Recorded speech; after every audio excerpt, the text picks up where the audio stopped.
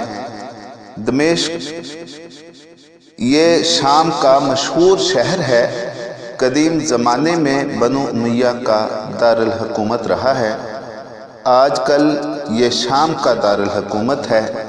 333 قبل مسیح میں اس پر سکندر اعظم نے قبضہ کر لیا تھا، لیکن جب خالد بن ولید کو سپہ سالاری ملی تو انہوں نے اسے ان کے تسلط سے آزاد کروا لیا اور مسلم حکومت کا حصہ بنا لیا۔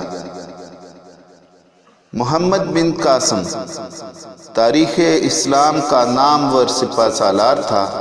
انتہائی کم عمری میں سندھ فتح کیا۔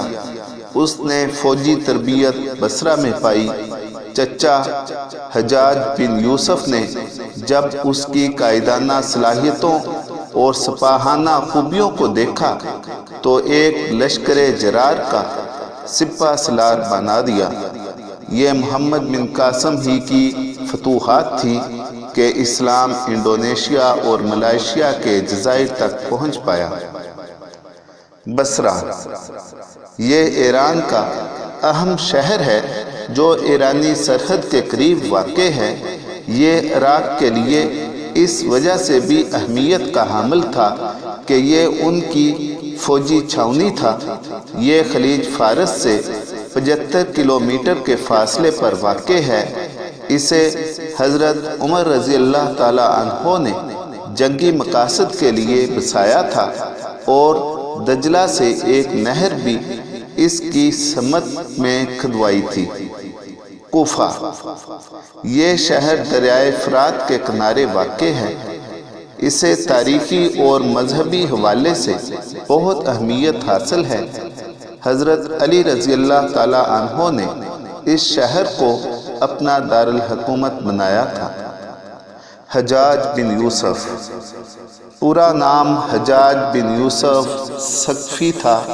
اسے عبد الملک نے حضرت عبداللہ بن زبیر کے بعد حجاز کا گورنر بنایا۔ اس نے اپنے دور میں صحابہ کرام پر بہت مظالم ڈھائے، جس وجہ سے اسے حجاز سے ہٹا کر عراق کی حکومت دے دی گئی۔ بعد ازاں یہ بصرہ اور کوفہ کا حکمران ہو گیا۔ جب دیبل کے راجہ داہر نے مسلمان تاجروں کو لوٹا تو ایک لڑکی کی فریاد پر اس نے محمد بن قاسم کو لشکر جرار دے کر راجہ داہر کی سرکوبی کے لیے دیبل روانہ کیا۔ عبید اللہ یہ مکران بھیجا جانے والا وہ سپہ سالار تھا جسے 20 آدمیوں کے وفد کے ساتھ حجاج بن یوسف نے اپنا سفیر بنا کر راجہ داہر کے پاس بھیجا تھا۔ راجہ داہر نے ان سب آدمیوں کو قتل کرنے کا حکم دے دیا تھا، مگر 2 آدمی اپنی جان بچا کر واپس آنے میں کامیاب ہو گئے تھے۔ دیبل۔ جب محمد بن قاسم نے سندھ پر حملہ کیا تو اس وقت بحیرہ روم کے کنارے موجودہ پاکستان کراچی کے قریب تقریباً 37 کلومیٹر کے فاصلے پر یہ شہر واقع تھا، اور یہیں پر دیبل کی مشہور بندرگاہ بھی تھی۔ راجہ داہر اسی ریاست کا فرمانروا تھا۔ شیراز ایران کا مشہور شہر ہے۔ یہ تہران سے 600 میل دور واقع ہے اور پورا پہاڑیوں میں گھرا ہوا ہے۔ یہ شہر اس وجہ سے بھی مشہور ہے کہ یہاں فارسی کے 2 بڑے شاعر شیخ سعدی اور حافظ شیرازی پیدا ہوئے۔ لس بیلا۔ کراچی اور لس بیلا کے درمیان ایک دریا بہتا ہے۔ یہ دریا بلوچستان کا حصہ ہے۔ یہ دریا جب سندھ میں داخل ہوتا ہے تو کراچی اور لس بیلا کے درمیان حد بندی کا کام کرتا ہے۔ بھیم سنگھ یہ راجہ داہر کا مشہور سپہ سالار تھا۔ جب راجہ داہر کو پتہ چلا کہ محمد بن قاسم دیبل پر حملہ کرنے کی غرض سے آ رہا ہے تو اس نے اپنے ساتھ 20,000 سپاہی لیے اور محمد بن قاسم کی فوج کو روکنے کے لیے لس بیلا کے پہاڑی سلسلے میں پہنچ گیا۔ اس نے وہاں ایک قلعے کو اپنا مستقر بنایا اور محمد بن قاسم کی فوج پر حملے شروع کر دیے۔ جنگ قادسیہ یہ مسلمانوں اور ایرانیوں کے درمیان مشہور تاریخی جنگ ہے۔ اس جنگ میں ایرانی لشکر کی سالاری رستم کے پاس تھی، جبکہ سعد بن ابی وقاص مسلمانوں کی فوج کے سپہ سالار تھے۔ یہ جنگ 3 دن تک جاری رہی، اور جب ایرانی فوج کا سپہ سالار رستم مارا گیا تو ایرانی فوج کے حوصلے پست ہو گئے اور مسلمانوں کو پیچھے سے کمک بھی مل گئی، جس وجہ سے ایرانی فوج کو شکست کا سامنا کرنا پڑا۔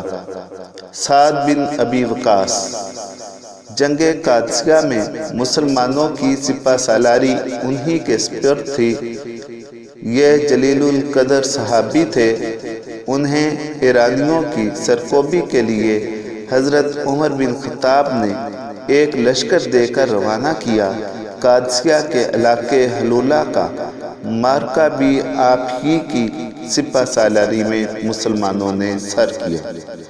مسنا حضرت ابو بکر صدیق رضی اللہ تعالیٰ عنہ کے زمانے میں خالد بن ولید کے ساتھ جنگ سلاسل میں ایک دستے کا سپہ سالار تھا۔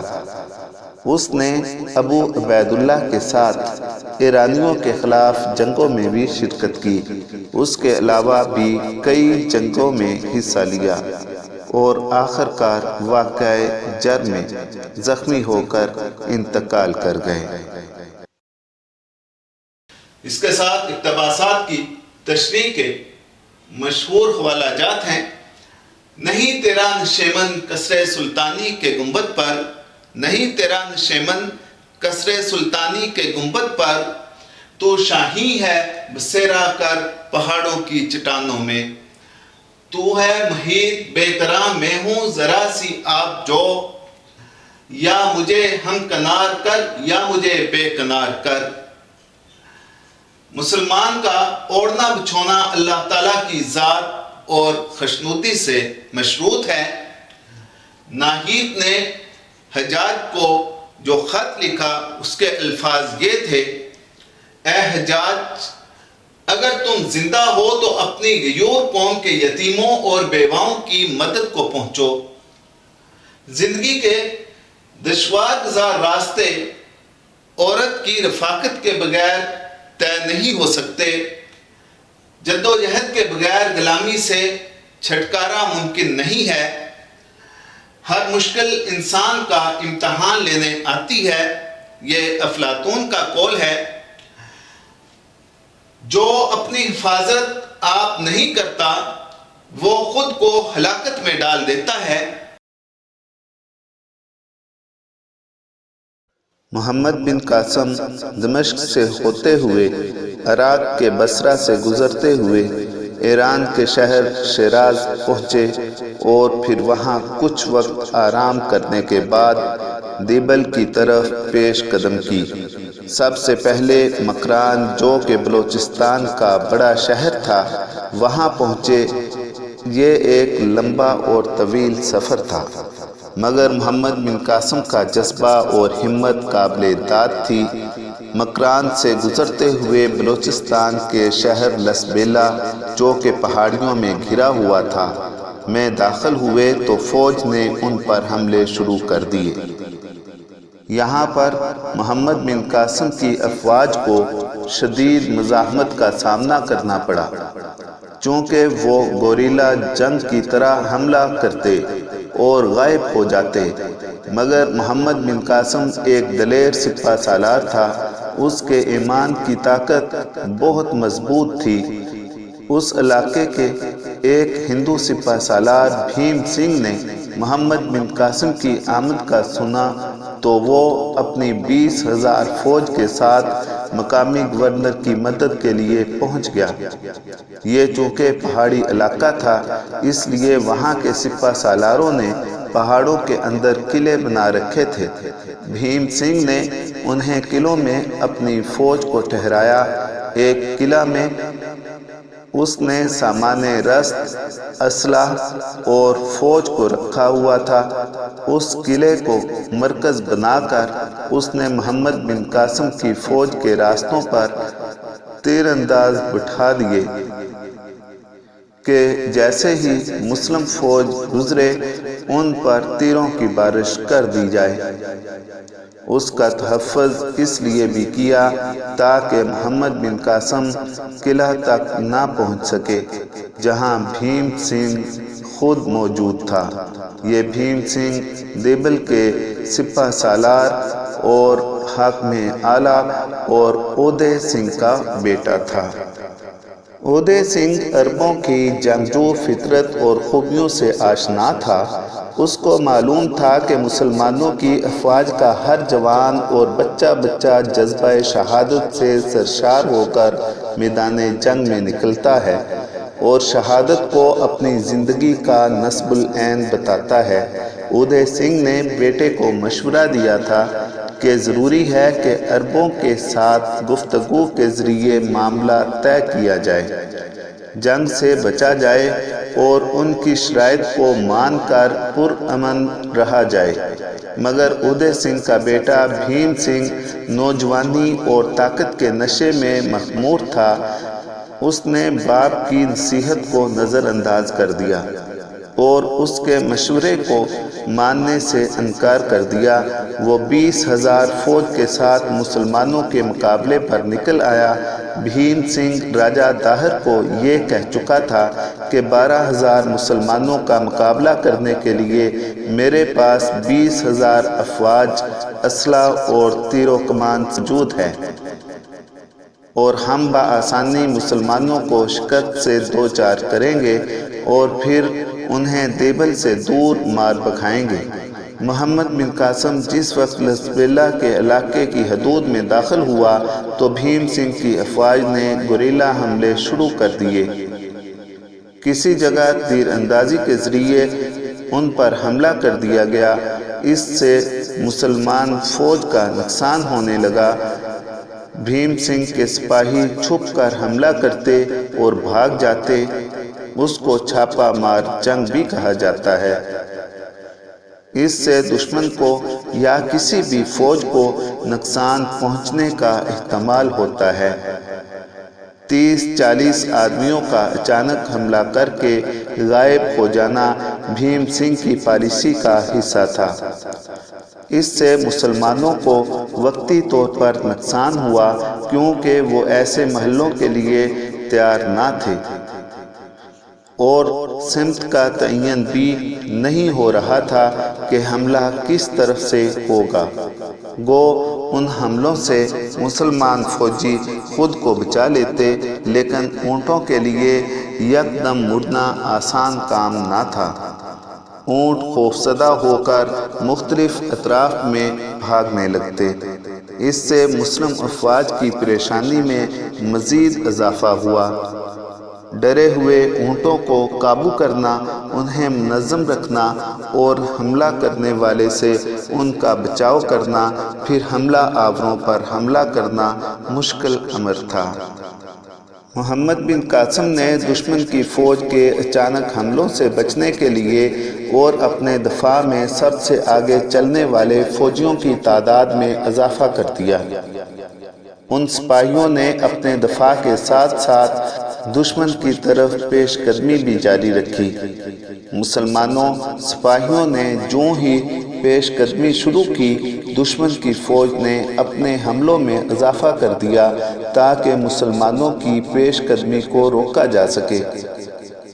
مسلمان سپاہی جب بھی ان پر حملہ کرتے، وہ آگے لگ کر بھاگ جاتے اور پہاڑوں میں چھپ جاتے۔ اسی دوران دشمن کا دوسرا گروہ پیچھے سے مسلمانوں پر حملہ کر دیتا، اس سے مسلمانوں کو نقصان ہونے لگا۔ بھیم سنگھ نے مسلمانوں کو مزید پریشان کرنے کے لیے گوریلا فوج کو پیچھے سے حملہ کرنے کا حکم دیا تاکہ مسلمان دو محاذوں پر منتشر ہو کر اپنا نظم و ضبط توڑ دیں اور ان کو شکست دینا آسان ہو جائے، مگر اسلامی فوج نے نظم و ضبط کا بہترین مظاہرہ کیا اور مسلسل ہمت اور جرأت سے آگے بڑھتا رہا۔ جیسے جیسے مسلمان آگے بڑھتے گئے، ان کے جوش اور جذبے میں اضافہ ہوتا گیا۔ رات کے وقت پڑاؤ کی حالت میں مسلمان فوج کا 1/4 حصہ ارد گرد کی پہاڑیوں پر پہرے داری کرتا تاکہ دشمن کے سپاہی رات کو حملہ آور نہ ہو سکیں۔ یوں مسلمان سپاہیوں کی ہوشیاری سے نقصان میں کمی ہونے لگی۔ آخرکار محمد بن قاسم نے ہندو فوج کے پریشان کن حملوں کو منتشر اور ختم کرنے کا مصمم ارادہ کر لیا۔ محمد بن قاسم نے جاسوسوں کے ذریعے دشمن کے اصل ٹھکانے کا سراغ لگانے کے لیے سراغ رسام متعین کر دیے۔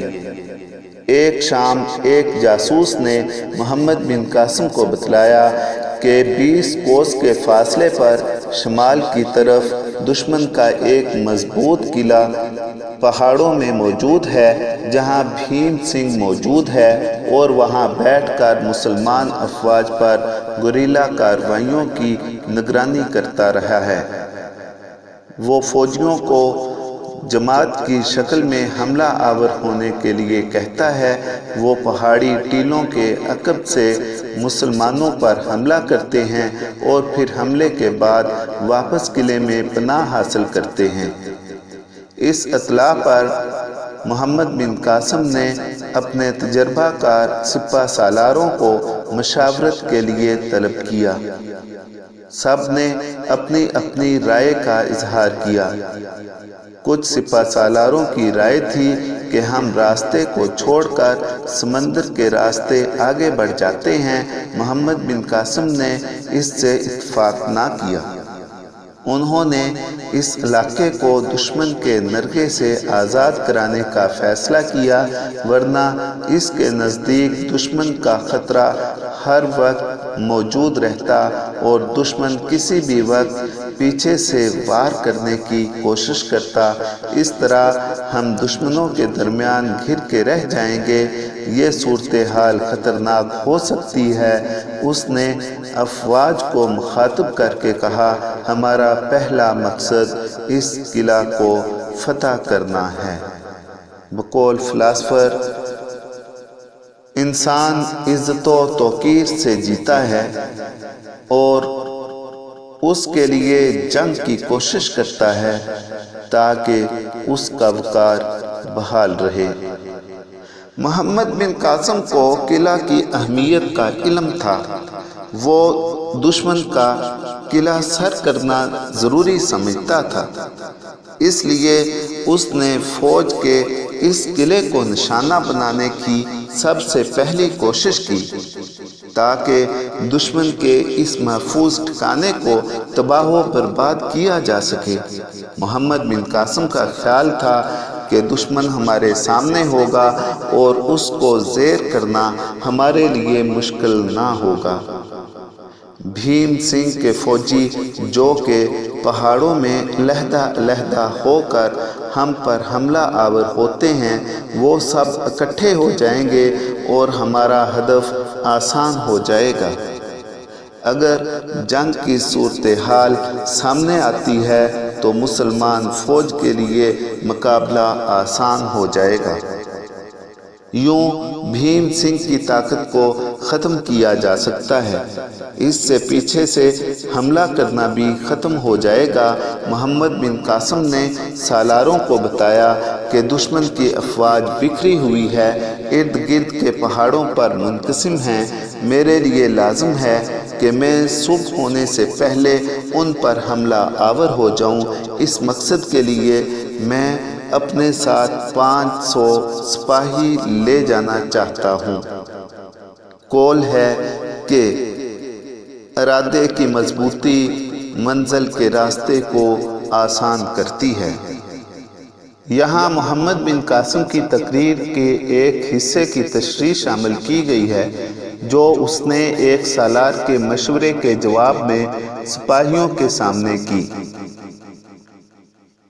جب محمد بن قاسم نے لسبیلا میں 500 فوجیوں کے ساتھ حملہ کرنے کا فیصلہ کیا تو اس وقت ایک سالار نے انہیں محتاط رہنے کی تلقین کی اور کہا کہ فوج کے ساتھ مل کر حملہ کرنے میں بہتری ہے، اکیلے نقصان ہونے کا ڈر ہو سکتا ہے۔ بوڑھے سالار نے اپنے تجربے کی روشنی میں مشورہ دیا تھا، مگر محمد بن قاسم نے اس کے جواب میں بڑی مدلل تقریر کی۔ اس کے ٹھوس دلائل میں یہ بات شامل تھی کہ جنگ قادسیہ میں ایرانیوں کی شکست کی بڑی وجہ یہ تھی کہ وہ اپنی جیت کو رستم کے ساتھ منسوب کر چکے تھے۔ سپہ سالار سے بے جا امیدیں وابستہ کرنا بہتر نہیں ہے۔ یہ جنگ حضرت عمر رضی اللہ تعالی عنہ کے دور میں مسلمانوں اور ایرانیوں کے درمیان ہوئی۔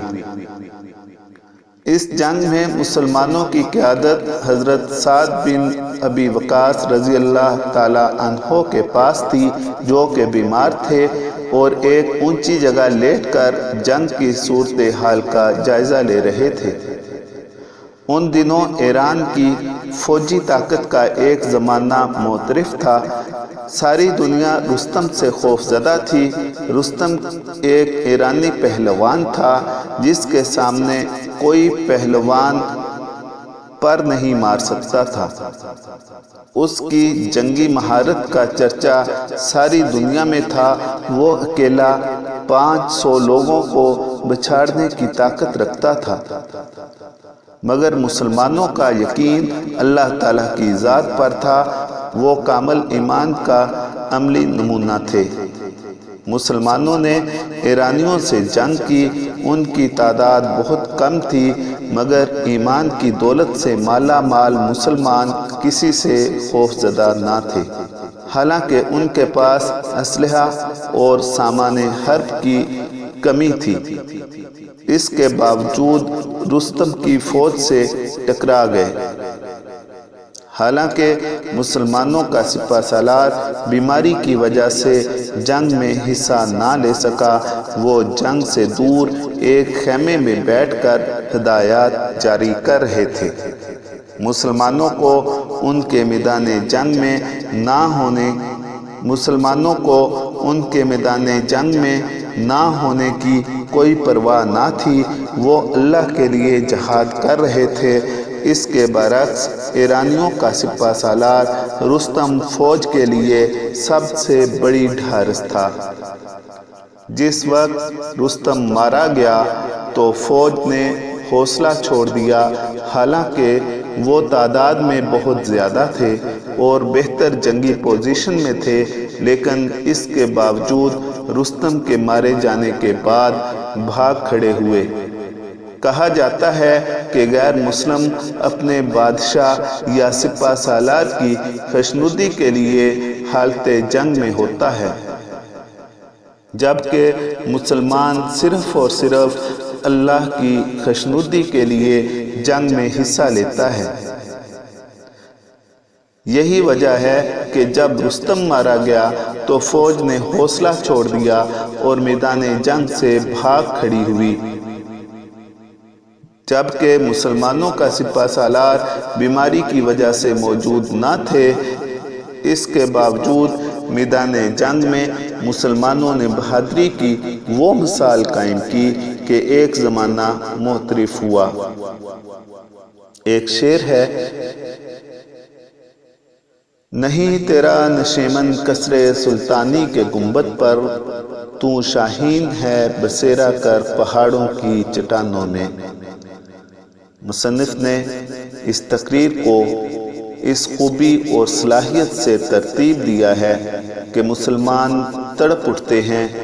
محمد بن قاسم اس بوڑھے سالار کے مشورے کے بعد اس طرح تقریر کی اور مسلمانوں کو بتایا کہ اسلام کا ہر سپاہی اللہ کی خوشنودی میں میدان جنگ میں شہید ہونا اپنی معراج سمجھتا ہے۔ علامہ اقبال فرماتے ہیں، تو ہے مہید بے کرام، میں ہوں ذرا سی آب جو، یا مجھے ہم کنار کر یا مجھے بے کنار کر۔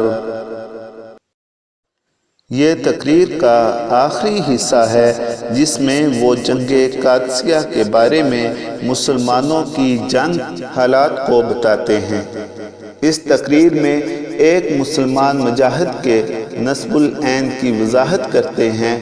محمد بن قاسم تقریر کرتے ہوئے فرماتے ہیں کہ مسلمانوں کا جنگ کرنا کسی بادشاہ یا سپہ سالار کی خوشنودی کے لیے ہرگز نہیں ہوتا۔ مسلمان صرف اور صرف اللہ کی خوشنودی میں جنگ کرتے ہیں۔ جنگ مومن کی معراج اور شہادت آرزو ہوتی ہے۔ محمد بن قاسم کہتے ہیں کہ ہمارا نصب العین اللہ تعالیٰ کی خوشنودی کا مرکز محو ہے۔ دین کی سربلندی ہمارے پیش نظر اور دشمن کا قلعہ کما کرنا ہمارا مقصد حیات ہوتا ہے۔ ہمارے دین کا بڑا مقصد مظلوموں کی حمایت، ظالموں کی سرکوبی اور اسلام کا پیغام ہر جگہ پہنچانا ہے، جبکہ کافر کا مقصد حیات بادشاہ کو خوش کرنا، سپہ سالار کی شاباش کے لیے جنگ کرنا اور مال غنیمت کی لوٹ مار میں حصہ لینے کی نیت سے میدان جنگ میں اترنا ہوتا ہے۔ مسلمانوں کا عظیم مقصد اسلام اور حضرت محمد صلی اللہ علیہ وآلہ وسلم کی افکار کا پرچار کرنا ہے۔ ہماری امیدیں، ہمارے حوصلے بادشاہوں اور سپہ سالاروں کے محتاج نہیں ہوتے۔ ہم اللہ کے لیے گھر بار اور وطن چھوڑ کر باہر نکلتے ہیں۔ تمام دنیا ہمارا میدان ہے، ہر علاقہ اللہ کی ملکیت ہے۔ جتنا مقصد عظیم ہوگا، کوشش اور جستجو کا راستہ بھی طویل ہوگا۔ ہماری قربانیاں جنت کے لیے ہیں، ہماری خوشی اسلام کے پیغام سے منسوب ہے۔ کافر بادشاہوں سے انعام و کرام کی امیدیں وابستہ کرتے ہیں۔